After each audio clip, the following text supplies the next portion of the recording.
Ladies and gentlemen, Gungans and droids across our beloved empire, say it with me, it's great to be in the empire today, and welcome to the video gaming division, where you and I are going to be taking a look at the latest marquee character that Star Wars Galaxy of Heroes has to offer, Dash Rendar, or we should probably say what the chat was calling him during our stream the other day, Cash Spendar. Card in the top right hand corner. We had an absolute blast testing out this character, and I gotta say, normally when I test out marquee characters, I'm expecting C-level viability. My expectations were exceeded with this character. He's bringing the prepared crew, one of the worst teams definitively, mathematically, to ever come to Star Wars Galaxies in the history of the game, turning him into a very solid B team. We're going to talk about all the stuff he has to offer because we know he's required for Star Killer. If you're someone spending money, you want to know at least, is he good? And if you're someone getting him free to play down the road, you need to know about this guy. And I'm happy to say he's very good.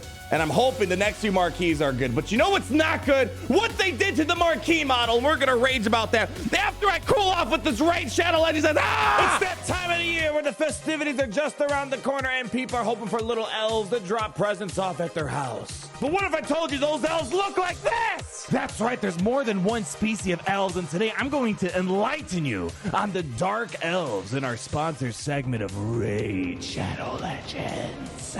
At one point, there was only one group of elves, but about 700 years ago, Cyroth tempted some of them away from the light. Eventually, a war sprung between the High Elves and Dark Elves. Inevitably, the High Elves won. And to this day, they are trying to fix the relationship between the High Elves and Dark Elves. And you can't talk about the Dark Elves without talking about Lydia, the Death Siren, who prevents all revives. And Foley, holy cow, is an absolute beast. When you try to slow him down, stun him, he just cleanses it up and heals himself. There's a ton happening in Raid this month with special events every day and a bunch of new awesome champions and a brand new feature called the Guardian Ring that gives you a load of new ways to use your champions. And although there's a lot going on in November, you want to make sure you're here before December because Raid's releasing one of their biggest, most anticipated features ever. I have another great champion that you can get for free if you scan my QR code or go to the links down below in the video description. And if you're a new player, you'll be getting an epic hero, Chonaru, 200,000 silver, 1 XP booster, 1 energy refill, and 1 ancient shard. All this treasure will be waiting for you right up here, but you gotta be quick because these rewards are only available for the next 30 days. So before I drool over this character and say how much I enjoy Dash Rendar's viability in the game, this has to be brought up. Unfortunately, the marquee model was a pretty solid model for the longest time, and they're starting to ruin it, and I'm not a fan of it. Good news is it's not that big of a deal, but you know how Siege is. You give them an inch, they take a mile, unless it's brought up here. You can no longer complete the whole entire marquee event free to play. You have to buy a 5-star character to unlock the legacy tier, which as of now came with Omicrons and Omicrons, Nom-Nomicrons. It's still up for debate. I like Nom-Nomicrons. So you're not missing out on much, but I hate the fact that we're ruining what was a very solid free-to-play model. Let the whales wail. They're going to get it anyways. I don't think people are going to want a 5-star just for a few Nomicrons. So you're not missing out a lot, but it's a bummer. Going from way back in the day where things like Django's marquee event would give out free gear. Now it's, all right, pay us if you want to finish the marquee event. I think the worst thing is you only got 7 days in total to accomplish this. If there was a way to revisit marquee events in the past, I'd be a lot more on board with this model. But unfortunately, I don't like the direction this is going. But you know what I do like? I do like Dash Rendar. As I kind of preface, every time I test a character, I understand not every character is going to be meta breaking, and he's not going to be meta breaking, but I expect more. And I think the best example, the lowest tier character I reviewed this year was Omega. And unfortunately, she kind of fell below expectations. Dash Rendar exceeded my expectations. He is taking what was a relatively dead team and bringing him to some extreme levels of viability, thanks to his kit and thanks to him being one of the fastest non-galactic Legends characters that Star Wars Galaxy of Heroes has to offer. The prepared crew is able to beat General Grievous teams fairly comfortably. It gets a little dicey if you throw BB-8 in there. They're able to sometimes beat Darth Revan, and I can't give you 100% confidence, but we have gotten a few battles where we've beaten him or got really close and down to the wire with Malik towards the end here. And the greatest thing about it all, this is the first in the history of our testing. It is just impossible to showcase everything about Dash Rendar in our initial test, because with the Omicrons officially in Star Wars Galaxy of Heroes, we have an Omicron. on Dash Rendar. However, as we know with Omicrons, it's only for specific areas of the game where their viability gets bolstered. And with his lead prepared for everything, he has Grand Arena viability, which allows him to constantly let prepared allies regain prepared. And you're gonna be able to see it a little bit in the gameplay in more of a theoretical sense. But inside of Grand Arena, I think Dash Rendar could form a very solid defense team or even be great on offense for reasons that we're going to describe in a moment. So point being is, although I'm impressed with him, there's even more that I can't even show you guys because it's just impossible. Omicrons are very, very, very limited right now. You got to be very careful where you're applying them. However, although I'm a fan of this character, I don't know if he's worth it right now, seeing how exclusive they are, how there's bigger characters in the horizon. Phasma seems a lot more interesting, and Territories is way more important than Grand Arena. So those are just a few little things I'm going to put out there. But let's actually start talking about the kit of Dash Rendar. The most important thing, which took me a while to realize, I knew he was a fast character. He's got 190 base speed, which is putting him up there with Commander Tano. This year, 2021, has been a straight up speed race. Moff Gideon starting the race off. 198 base speed. I can get even faster when you throw in a Veer's lead, for example, or Grand Moff Tarkin lead. Then you got Echo coming in. Then you got Commander Tano. Then you got things like Maul, which wasn't as fast as Commander Tano, but still fast in their own regard. And then we get Cash Spendar here, where he's got 190 speed. And most likely you're going to use him for the lead, but there's a lot of ways you can use him outside the lead. But when he's leading, he's getting an extra 20 speed. So he's really, hypothetically, he's got 210 base speed. Very fast character, and you can't dissuade me from anything else here. You're gonna want speed mods on this guy, especially with the prepared crew. You need to take advantage of the dash part of his name because he is a fast character and he needs to get going straight away. I can't talk about his kit until I tell you how the lead operates here, because the lead is granting additional bonuses based on certain roles, and if they're light side scoundrels, they're getting double the effects. And if you have prepared, which it's going to happen for all the allies at the very beginning of the battle, all prepared allies get prepared at the very beginning of battle, that's going to trigger a lot of fun things here. Attackers, let's just assume for a moment, we're looking at light side scoundrels. You're going to get 30% critical damage for attackers. Tanks, 30% max health. And we got to talk about Vandar Chewie. Whew, critical for this team. Support or healers are going to get 20% potency and 20 speed. So Dash Rendar is a scoundrel support. He's going to get 20% potency and 20 speed, making him extremely fast out the get-go. The second most important thing you need to know, he's only got really one Zeta on this ability here, and that's Hot Shot. His unique ability, if you are going to use him with the prepared team, 1 bajillion% yes, you're going to want to slap on that Hot Shot Zeta. That's really what kind of elevates the prepared crew out the get-go, because whenever prepared ally scores a critical hit, all prepared allies gain 2% turn meter, and the only thing I'm bummed out about is it's only for prepared allies, not just for scoundrel allies in general. So it's a little bit more limited, but he does have a degree of scoundrel viability outside of it all. And let me just kind of explain from a high level how Dash Rendar is working. One of the fastest characters in the game. I don't know how much more I can beat that on the nail right now. He's most likely 9 out of 10 times gonna open up with Seeker missiles, which seems a little bit of a copycat from Echo a little bit. However, unlike Echo, where he does have a little bit more speed on him, Dash Rendar can get up there as well. And here's the thing, with Seeker missiles, he's gonna deal damage 3 times to all enemies. 1 round, 2 rounds, 3 rounds. Very satisfying. Minor note I wanna put out there. I know I complained about the marquee event. I did like how the marquee event really brought some of that Nintendo 64 nostalgia.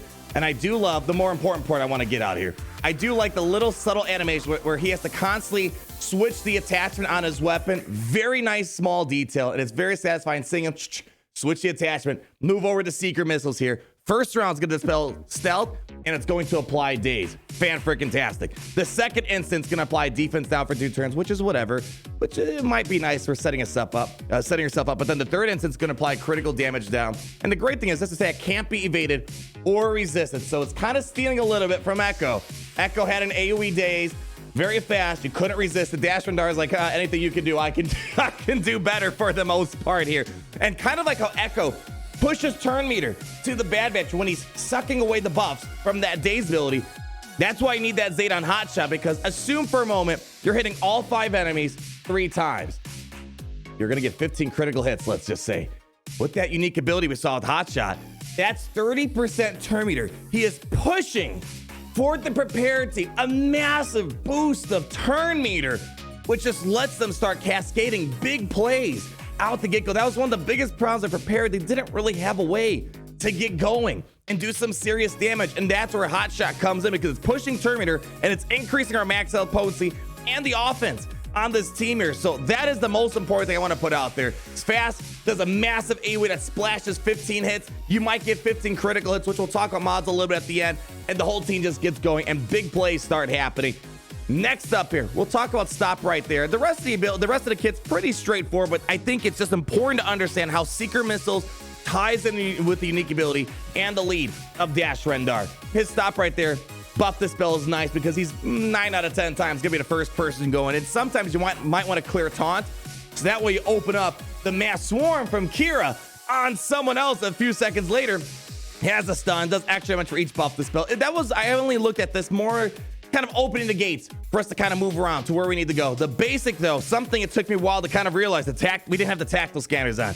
We had the Gucci goggles on. Not as highly efficient as the tactile scanners 3.0 that we have on for the moment. The basic deals damage 3 times. And then for each critical hit, you're going to call another random prepared ally to assist, dealing 75% less damage. But here's the thing. If you're going to use Kira, we're going to talk about my favorite team in a moment that we ended up using. But let's say you use Kira. She does the massive swarm. Took us a while to figure it out, but you want to always click on Dash Rendar for the assist, because one, he's going to call everyone to assist.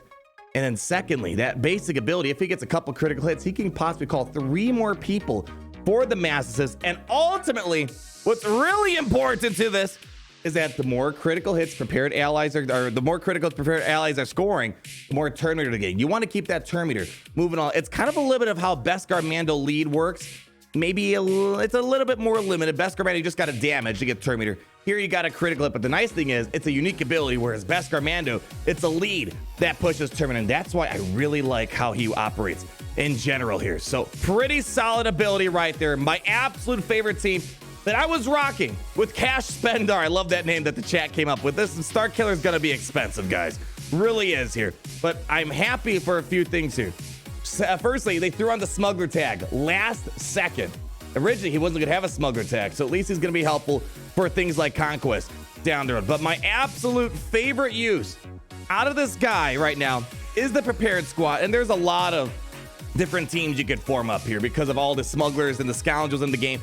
But it's bringing things like young Han Solo. Like, heck, it reminds me of Mo Money Moss when she came. It made me want a Zeta Powell, bringing out characters I really didn't like, making it more viable. Han's able to pop out massive hits thanks to Dash Rendar's lead, unique ability. And then Kira was fantastic because she has the buff the spell, which is nice. But as you saw, with joint operation, you're able to call a very solid mass from to delete Grievous right away, or delete Basta Sean Fallen right away. And especially if you're targeting Dash Rendar, it's going to look pretty dang good, getting all those assists over and over again. Vanishing, we can't make a video without talking about him.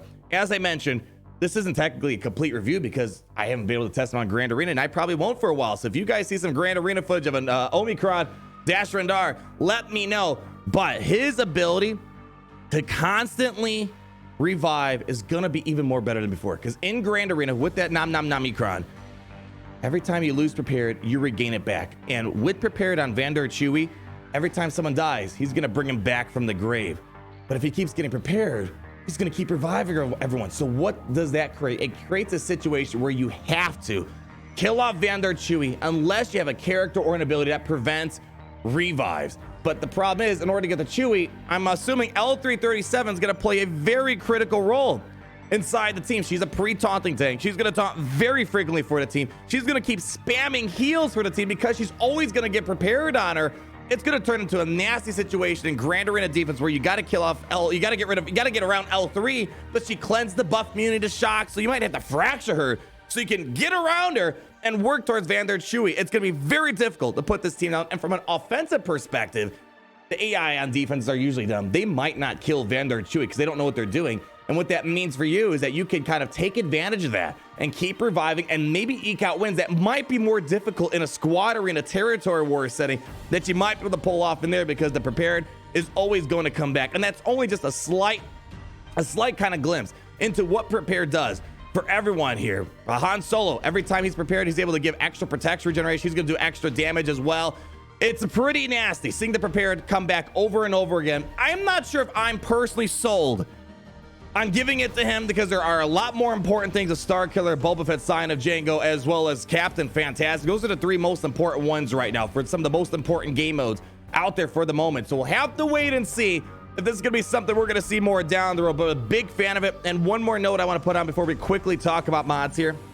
The one thing I really want to make note of is that, yes, we talk about primarily the lead, but don't sleep on him working on other Scoundrel teams. We used him with Beskar Mando.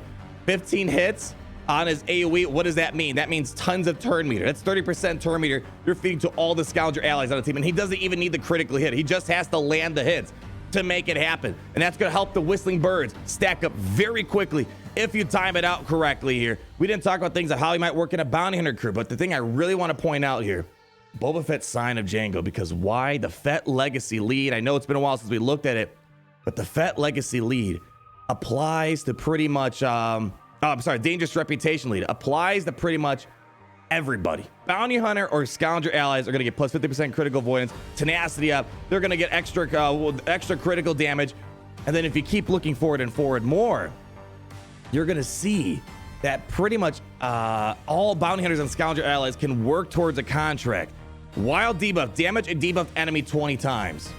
If there's a debuff over there and Dash Runner does one AoE, that's 15 times an enemy is being damaged.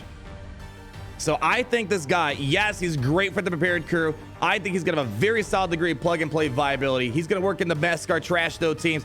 I think he's going to have a home potentially in Boba Fett Sign of Django, a very solid character with a lot of great stuff that he's packing underneath his belt here and a lot of tools at his disposal. So I'm a big fan of him. Looking forward to seeing what he's going to look like. And I think the biggest thing I'm worried about, because he kind of set the bar high for my expectations, I'm hoping the next three marquee characters are going to be characters that can do something similar, where he can take a team that was kind of non-existent, not really good, make them better, and have a good degree of plug and play viability. So the next marquee character, I'm calling you out. You have a tall order to fill, my friends. Let's wrap up the show with one more thing, mods. We already talked about Zeta. I think the Zeta is going to be really good if you want to rock them with Scoundrels out there, or prepared allies, to be more specific. Speed, you can't persuade me any other way that you should do something else. I think speed's going to be the most important thing on this guy. Rack on some extra damage on him. Offense, crit damage in the triangle here. 1000% you want a crit chance on him. The only thing maybe you can convince me is a full crit chance, so you can guarantee get tons of critical hits out there. I don't know if I'm a fan of potency on the cross here. He's already got guaranteed dazes on his AoE ability, but if you want to get stuns more consistently, that might be nice. You might be better off just squeezing an extra protection to keep him alive a lot longer, or give him some extra offense down there. So speed, crit chance, I feel like that's going to be the market that we're sitting in. So overall, I gotta say, definitely a 2 thumbs up. He's not breaking the game. He's staying competitive. He's bringing teams up to a level of viability that they haven't seen before. And he's gonna be, I think he's gonna be a mercenary for a lot of different Scoundrel teams that are looking for the action that he has to offer. Thank you so much for watching. Thanks as always for coming out to the streams and supporting the channel. Without you, we couldn't do any of these stupid things here. I mean, $330 for a character, absolutely insane. But I wanna make sure you guys get the intel. Let me take the bullet, so you can maybe dodge a bullet, or you can plan in advance. If you are going to spend money, I'd probably wait until it's in the shipments. I don't know if it's worth spending $330. That's just me. I've never been a fan of how much characters cost in this game. Or more importantly, if you're getting Star Killer several months down the road free to play, know that Dash Rendar, you cannot go wrong. All right, one more time, like, comment, subscribe, Gary. You know the drill. And most importantly, I love this song. Always remember, it's great to be in the Empire today.